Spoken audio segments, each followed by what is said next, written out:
نقول بيننا وبينكم السلف بيننا وبينكم الكتب كان أحمد يقول البدع بيننا وبينكم الجنائز সঠিকভাবে চোখের হেফাজত করতে পারি না এ বিষয়ে যদি কিছু বলতেন ভাই তানজিলুর রহমান। আমরা চোখের জিনা নিয়ে কথা বললাম, এবার চোখের হেফাজত করার জন্য কি করণীয় আপনার প্রশ্নের আলোকে সেটা আমরা এখানে তুলে ধরব। চোখের হেফাজত এটা আল কোরআনের নির্দেশ, কুল্লিল মুমিনিনা ইয়াগুদ্দু মিন আবসারিহিম ওয়া ইয়াহফাযু ফুরুজাহুম।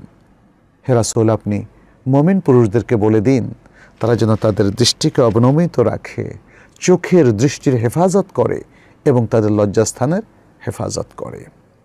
এরপর আয়াতে আল্লাহ সুবহানাহু ওয়া তাআলা মেয়েদেরকে বলছেন অকুল্লিল মুমিনাতি ইয়াগুদ্দুনা মিন আবসারিহিন্না ওয়া ইয়াহফাযনা ফুরুজাহুন্না। আর হে রাসূল, আপনি মুমিন নারীদেরকেও বলে দিন তারাও যেন তাদের দৃষ্টিশক্তিকে অবনমিত রাখে, অর্থাৎ দৃষ্টিশক্তির হেফাজত করে এবং তারাও যেন তাদের লজ্জাস্থানের হেফাজত করে। সুতরাং চোখের দৃষ্টির হেফাজত এটা আল কোরআনের নির্দেশ। এখন প্রশ্ন হচ্ছে আমরা কিভাবে এই নির্দেশটা পালন করব, এই চোখের হেফাজতটা আমরা কিভাবে করব সেটা আপনাদের সামনে আমি একটু তুলে ধরছি। প্রথমত আল্লাহ সুবহানাহু ওয়া তাআলার যে অপার কুদরত এটাকে একটু মনে রাখতে হবে। তিনি আমাদের সব কিছু জানেন, এমনকি আমাদের চোখের চোরা দৃষ্টিটা সম্পর্কেও তিনি জানেন। আল্লাহর এই কুদরতের কথা জানলে, এই যে আপনি তাকিয়ে আছেন মেয়েদের দিকে অথবা লুকিয়ে আপনি স্ক্রিনের মধ্যে খারাপ কিছু দেখছেন, সেটা কিন্তু আল্লাহ জানেন। এই অনুভূতিটাই আমাদের জন্য একটা বড় কাজ দেবে। আল্লাহ সুবহানাহু ওয়া তাআলা যেমন আল কোরআনে বলেন সূরা গাফির 19 নম্বর আয়াতে, ইয়ালামু খাইনাতাল আয়ুন ওয়া মা তুখফিস সুদূর। আল্লাহ জানেন চোরাগুপ্তা দৃষ্টি এবং যা অন্তরে সুপ্ত থাকে, সব কিছু আল্লাহ জানেন। দ্বিতীয় যে বিষয়টা সেটি হচ্ছে আল্লাহ সাহায্য নেওয়া।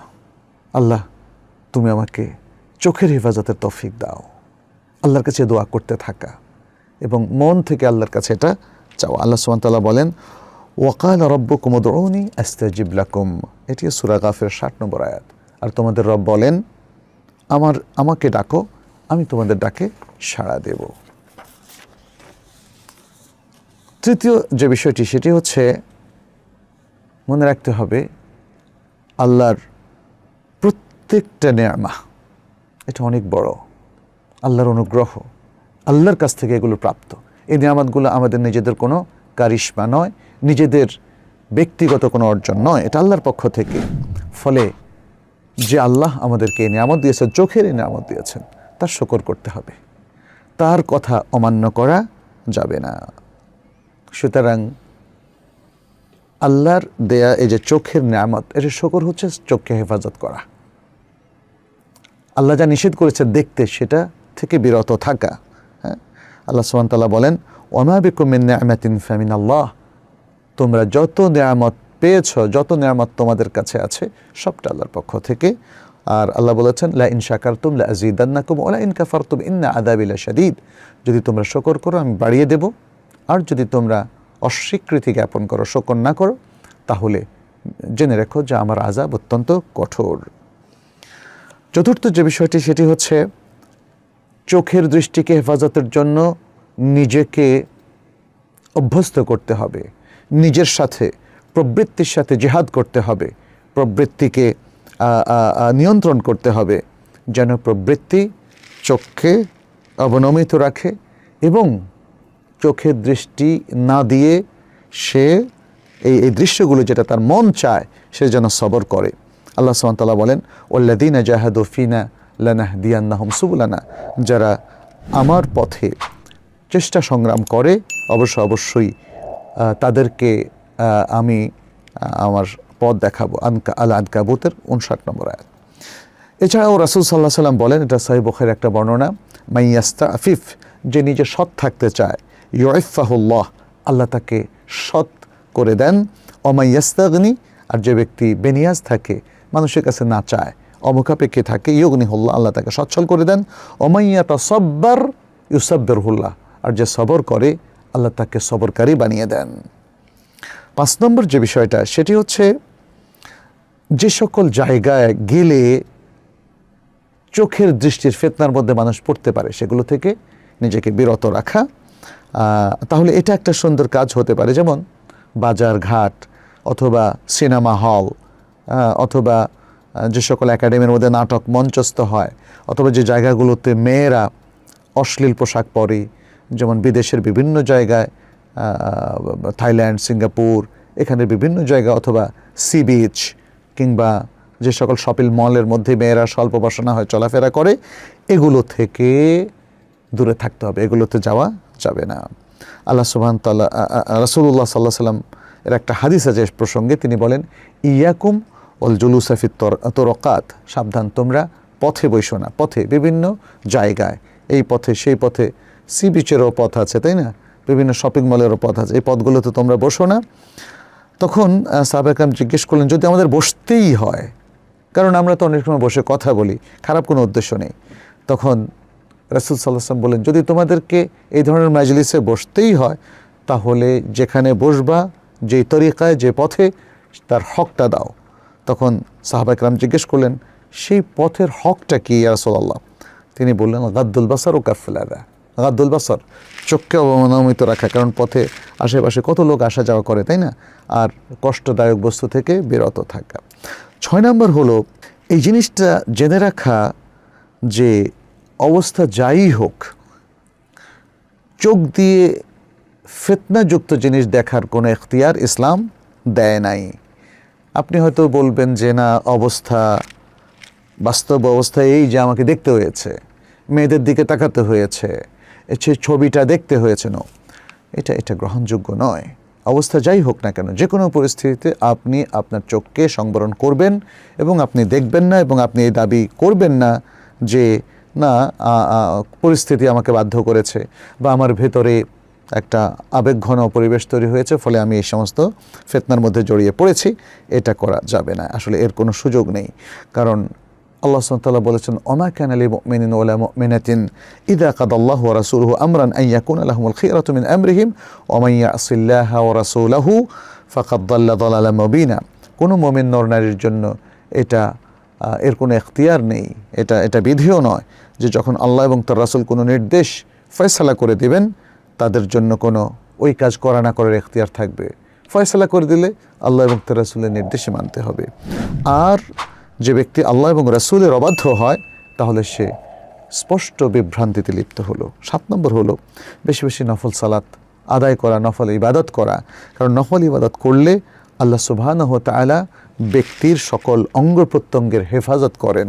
যেমনটি আমরা একটা হাদিসে কুদসির মধ্যে পাই, সেটি হচ্ছে আল্লাহ সুবহানাহু ওয়া তাআলা এই হাদিসে কুদসির মধ্যে তার বক্তব্য এসেছে এভাবে যে আমার বান্দা নফল কাজ দিয়ে আমার নৈকট্য অর্জন করতে থাকে, এমনকি আমি তাকে ভালোবেসে ফেলি। যখন আমি তাকে মহাব্বত করে ফেলি, তখন আমি তার কর্ণ হয়ে যাই যে কান দিয়ে সে শোনে, তার চোখ হয়ে যায় যে চোখ দিয়ে সে দেখে, এবং তার হাত হয়ে যায় যে হাত দিয়ে সে ধরে, এবং তার পা হয়ে যায় যে পা দিয়ে সে চলে। আর যখন সে যদি আমার কাছে কিছু চায়, আমি তাকে দেই, আমার কাছে আশ্রয় চাইলে আমি তাকে আশ্রয় প্রদান করি। তাহলে এখানে দেখা যাচ্ছে যে আপনি নফল কাজ বেশি বেশি করলে আপনার চোখটাও আল্লাহ বলছেন আল্লাহ হেফাজত করে দেবেন। আমি তার চোখ হয়ে যাই, মানে কি, আমি তার চোখের হেফাজত করব। সুবহানাল্লাহ। 8ম যে বিষয়টা সেটি হচ্ছে আপনি স্মরণ করুন যে আপনি যেই ভূমির উপরে অন্যায়টা করছেন, যে পাপটা করছেন, সেই জমিনটা কিন্তু আপনার বিরুদ্ধে সাক্ষী দেবে। কিয়ামতের দিন আপনার বিরুদ্ধে সাক্ষী দেবে। আল্লাহ তাআলা বলেন, ইয়াউমা ইদিন তুহাদ্দিসু আখবারাহা, সেদিন এই জমিনটা কি করবে, তার খবরগুলো, জমিনের উপর যা ঘটেছে সেই সংবাদগুলো উল্লেখ করতে থাকবে। 9 নম্বর হলো আপনি আরও স্মরণ করুন যে আপনার চারপাশে যে ফেরেশতারা রয়েছে, আল্লাহ তাআলা ফেরেশতাদেরকে এই জমিনে পাঠিয়েছেন, তারা কিন্তু আপনার সাক্ষী হয়ে যাচ্ছে। তারা আপনার কাজগুলোকে একটা একটা করে লিখে রাখছে। আল্লাহ সুবহানাহু ওয়া তাআলা বলেন, ওয়া ইন্না আলাইকুম লাহাফিযিন কিরামান কাতিবিন ইয়ালামুনা মা তাফআলুন, নিশ্চয়ই তোমাদের উপর রয়েছে হেফাজতকারী ফেরেশতাগণ, যারা সম্মানিত লিখক, তারা জানেন তোমরা যা করো সেটা তারা জানেন এবং লিখেন আল্লাহর নির্দেশে। 10 নম্বর যে বিষয়টা সেটি হচ্ছে দৃষ্টিশক্তিকে ছেড়ে দিতে যেটা নিষেধ করেছে, বরং এটাকে অবনমিত করার যে আয়াতগুলো সেগুলো স্মরণ করবেন, যেটি আমরা সূরাতুন নূরে 30-31 নম্বর আয়াত শুরুতে উল্লেখ করেছিলাম।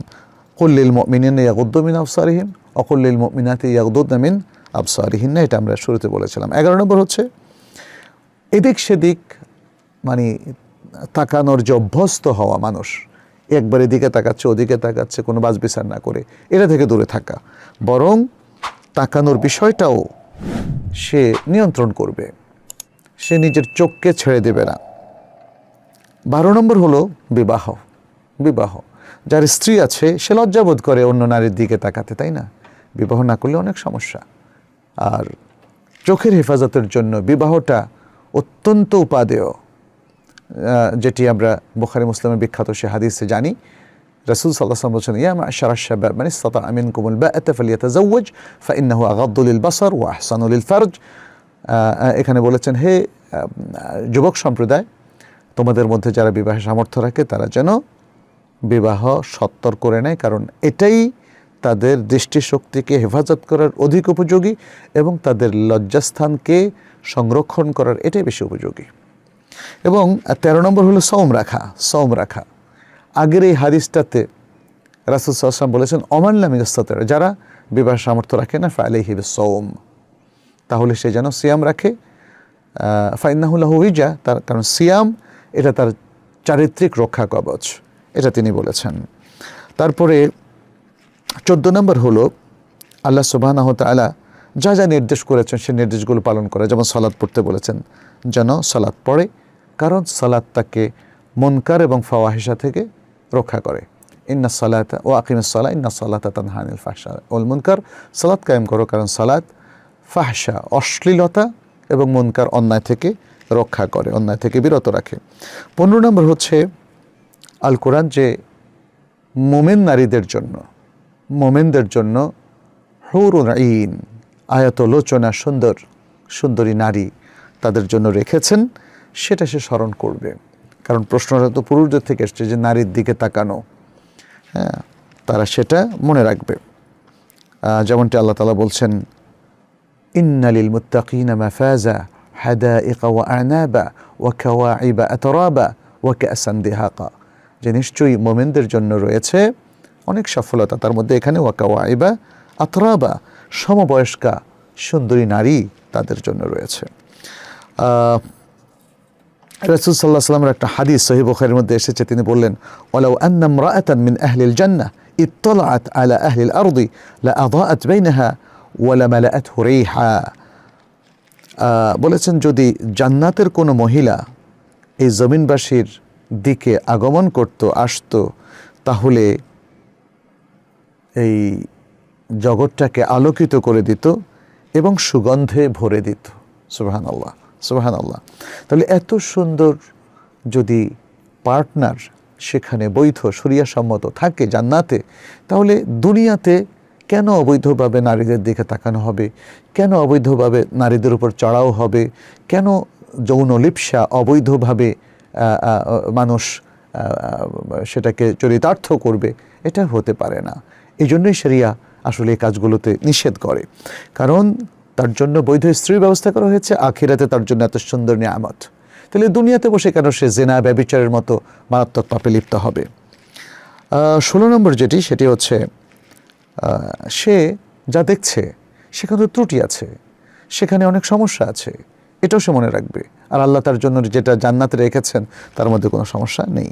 17 নম্বর হচ্ছে নিজের মহান চরিত্রকে আরও উন্নত করা, পতিত চরিত্র অধিকারী যেন সে না হয় সে চেষ্টা করা। 18 নম্বর হলো সে বিভিন্ন সময়ে বরং একটু পর পর মুহাসাবাতুন নাফস, নিজেকে আত্মসমালোচনা করবে যে না, আমার এটা করাটা ঠিক নয়, আমি না ভালো কথা বলি, আমি না ভালো মুসলিম, আমি না ভালো ইমানদার, এভাবে সে নিজেকে মুহাসাবা করবে।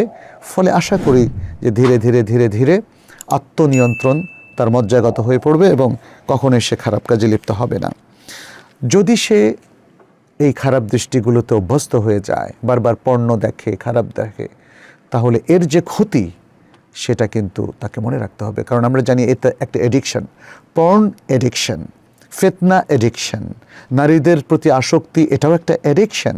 দেখবেন যে অনেক বুড়ো বয়সে পর্যন্ত মানুষ স্বল্প বয়সী নারীকে অবৈধভাবে তার সঙ্গী করে এবং তার কিছু সেবা সার্ভিস ইত্যাদি নিয়ে থাকে, যেটা কখনোই গ্রহণযোগ্য নয়।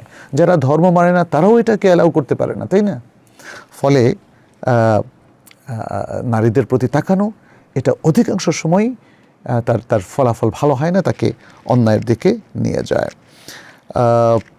যেটা করতে হবে, আরও যেটা করতে হবে সেটি হচ্ছে দৃষ্টিশক্তি সংযত রাখলে তার যে বেনিফিটগুলো আছে সেটা স্মরণ করা, এবং তারপর দৃষ্টিশক্তি সংযত করতে না পারলে তার যে খারাপ ফলাফল সে ব্যাপারে আশঙ্কা সব সময় রাখা, এবং পরবর্তীতে মৃত্যুর পরে তার যে আফসোস করতে হবে সেই জিনিসটা স্মরণে রাখা। আর সর্বশেষ আমরা বলবো এই ব্যাপারে সৎসঙ্গ এখতিয়ার করা। ভালো লোকদের সাথে যদি আমরা উঠা বসা করি তাহলে এদিক ওদিক চোখ দৃষ্টি যাবে না। আর যদি আমরা খারাপ লোকদের সাথে বসি, সেই তো জেনার দিকে নিয়ে যাবে, মদের দিকে নিয়ে যাবে, পর্নের দিকে নিয়ে যাবে, আল আফলাম আল খালিয়া পতিত নাটক সিনেমার দিকে নিয়ে যাবে, এবং অনেক সময় সে পতিতার দিকেও নিয়ে যেতে পারে। অতএব খারাপ সংসর্গ এই সমস্ত লোকদের সাথে মেলামেশা থেকে সম্পূর্ণ বিরত থেকে ভালো লোকদের সাথে উঠা বসা করতে হবে। আশা করি আমরা প্রায় 20টার মতো বা তার একটু কম বেশি এখানে পরামর্শ দিয়েছি। আপনারা সেগুলো যদি মেনে চলেন, পুরুষ এবং নারী উভয়ের ক্ষেত্রে এটা প্রযোজ্য, যদিও কিছু কিছু ক্ষেত্রে আমরা পুরুষদেরকে অ্যাড্রেস করেছি যে তাদের জন্য হৌর আইন রয়েছে, কিন্তু মেয়েদের জন্য তো মানে তাদের স্বামী রয়েছে। যদি তাদের স্বামী জান্নাতে যায়, অথবা তাদের স্বামীর ব্যবস্থা থাকবে, অর্থাৎ একটা জান্নাতের যে জীবন, একটা সুন্দর জীবন সেখানে থাকবে। সব কিছু মিলিয়ে আমরা যে রেকমেন্ডেশনগুলো এখানে দিয়েছি অধিকাংশই নারী পুরুষ উভয়ের ক্ষেত্রেই প্রযোজ্য। আসুন চোখের হেফাজত করি। এই চোখের হেফাজতটা শুধু পুরুষের জন্য নয়, নারী পুরুষ উভয়ের জন্য, শিশু কিশোর তরুণ তরুণী সবার জন্যই। আল্লাহ আমাদেরকে রক্ষা করুন, আমাদের চোখের হেফাজত তিনি করার তৌফিক দান করুন। আমিন।